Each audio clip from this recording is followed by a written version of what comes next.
Salut à tous, on va donc s'attaquer au changement du disque dur des nouveaux portables Apple.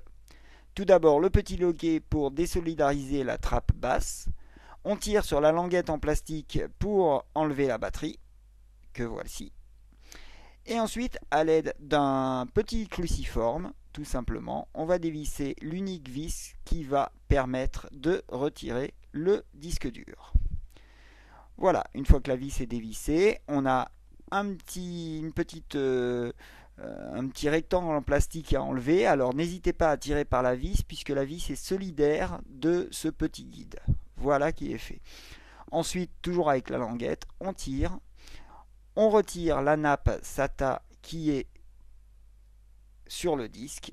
Et voilà, le disque est retiré. Donc pour le changement très simple. Maintenant, on s'attaque à la mémoire. Toujours avec le même cruciforme, 4 vis à démonter sur la partie basse. Donc ces 4 vis, elles sont de la même taille, elles sont identiques. Donc vous pouvez les mélanger, il n'y a aucun problème. C'est pas parce qu'après vous remettrez la vis de gauche à l'emplacement de droite que vous aurez un souci. Ce sont les 4 vis exactement identiques. Voilà. Donc une fois que les 4 vis d'en bas sont démontées, on démonte cette première, deuxième, troisième et quatrième. Alors celle-là, il ne faut pas les mélanger parce que celle de gauche, celle que je suis en train de démonter là, doit faire 2 mm alors que les autres font un bon centimètre. Donc il faut bien garder à l'esprit que celles-ci, il ne faut pas les mélanger. Donc on démonte ces 4 vis, troisième et quatrième. Et ensuite, il ne nous reste plus qu'à retirer la partie haute de la coque des portables. Donc ne pas forcer et vraiment ça vient tout seul. Voilà, la mémoire est devant vous. Donc après il suffit simplement d'écarter les ergots pour faire ressortir la barrette et de la tirer. Et voilà. Alors la première barrette est là, la deuxième est ici en dessous. Pour la remettre, très simple, même chose, hein. On représente le détrompeur exactement où il doit être et on appuie dessus de manière à ce que les ergots viennent se réemboîter dans la barrette. Ici, vous voyez le super drive de la machine. Ici, vous voyez le ventilateur. En haut, le haut-parleur. Et ici, la carte mère. Donc une merveille de miniaturisation quand même. Apple pourrait faire un beau petit Mac mini avec cette carte mère, je dois dire. Voilà, on va remonter. Donc maintenant, on replace la partie haute telle qu'on l'avait enlevée. Voilà.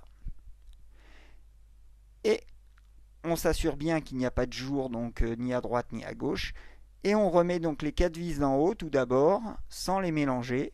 La première, celle qui est toute petite, qui fait 2 mm.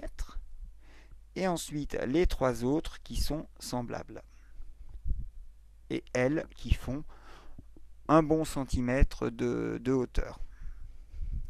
Voilà. Alors une fois qu'on a vissé la troisième, on vérifie bien toujours qu'il n'y a pas de jour sur les côtés. On remet la dernière. Et ensuite, indifféremment, on remet les 4 vis du bas. Donc voilà la première.